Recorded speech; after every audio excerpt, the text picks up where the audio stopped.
So today I will be playing the Undertaker's theme, which is also known as Rest in Peace theme. Undertaker the wrestler who retired 1.5 years back. And this theme is very special and close to my heart, and it will always be close to my heart because we both share birthdays. And this particular theme has been very instrumental in the way I've learned the keyboard. So here it goes.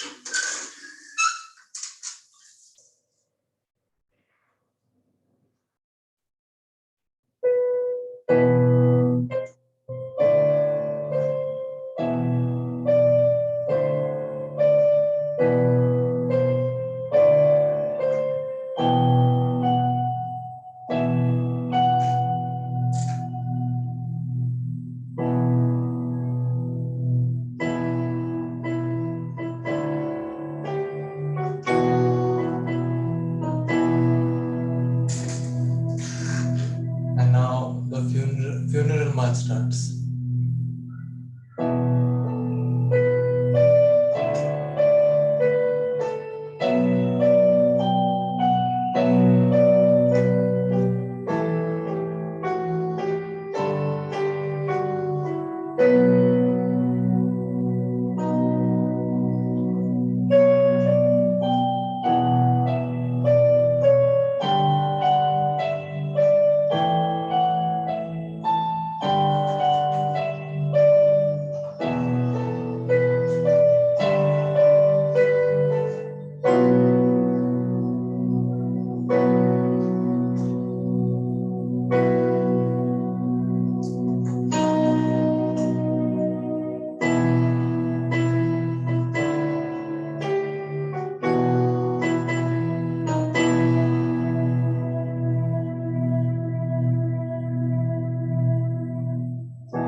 Hope you enjoyed the theme.